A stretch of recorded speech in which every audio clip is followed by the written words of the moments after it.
Siapakah Insinyur Solah At-Tia? Sebuah kota kecil bernama Tafahna al-Ashraf, hiduplah seorang pemuda bernama Insinyur Solah At-Tia. Di kota kecil yang tenang ini, kini telah berubah menjadi kota terkenal di Mesir. Seperti yang dikutip oleh Syekh Dr. Andes Mustafa Dasuki Kasabbah, ahli wakaf dari Universitas Al-Azhar. Di Mesir ada sebuah kota kecil bernama Tafahna al-Ashraf. Kota ini adalah kota kecil yang tenang.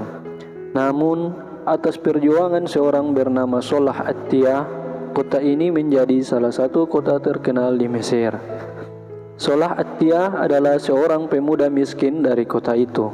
Bahkan ketika dia kuliah, dia hanya memiliki satu celana panjang. Ia belajar di salah satu universitas di Mesir dengan jurusan pertanian. Setelah itu, ia dan 9 rekannya sepakat untuk memulai bisnis unggas dan perkebunan. Mereka mengumpulkan uang sebagai modal masing-masing dengan menjual apapun yang mereka miliki, termasuk uang hasil penjualan dan perhiasan istri-istri. Dan akhirnya, uang sedikit demi sedikit berhasil mereka kumpulkan. Kemudian, mereka berpikir, bagaimana jika ada tambahan partner untuk memperkuat bisnis mereka, yaitu partner ke-10. Jadi, mereka mencari mitra ke-10. Tapi, siapa pasangan ke-10? Tanya mereka.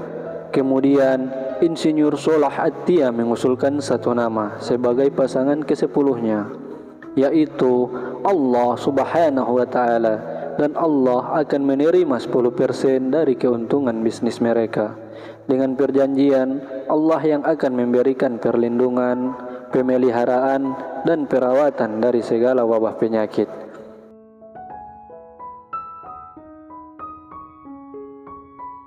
Lalu, bagaimana cara mengalokasikan keuntungan mitra ke-10? Jadi, sekolah dibangun untuk anak laki-laki dan perempuan dari tingkat SD sampai SMA. Namun, karena keuntungan bisnis semakin maju, Baitul Mal pun dibuat di kota kecil itu. Selanjutnya, Insinyur Solah At-Tia dan kawan-kawan mengajukan izin mendirikan universitas. Namun, ditolak dengan alasan tidak adanya akses.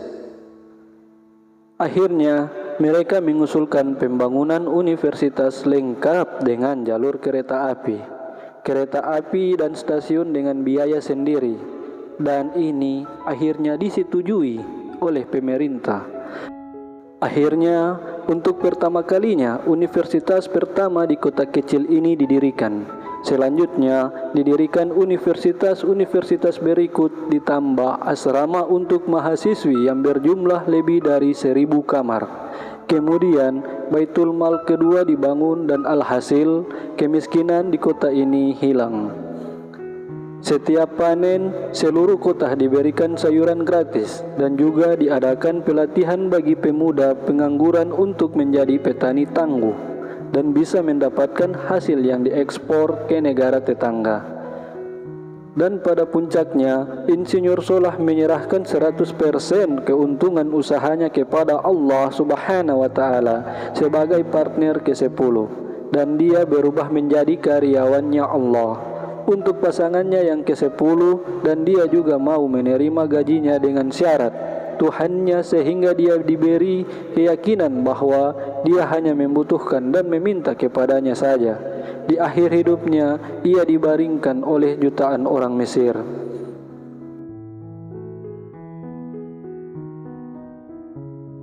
Kisah Insinyur Solah dari Mesir ini bisa menjadi inspirasi dan motivasi untuk kita. Beliau adalah sosok pejuang yang kemudian setelah mendapat kemapanan, justru ia sedekahkan di jalan Allah. Kita kadang tidak mengikut sertakan Allah di bisnis kita, padahal ialah penjamin dan penguasa segalanya. Cara yang dilakukan oleh Insinyur Solah dari Mesir bisa Anda terapkan di usaha Anda, dan segala sesuatu apabila kita libatkan Allah, insya Allah apa yang kita tuju, apa yang kita inginkan akan tercapai. Apabila ada salah dan kata, saya mohon maaf. Wallahu musta'an. Wassalamualaikum warahmatullahi wabarakatuh.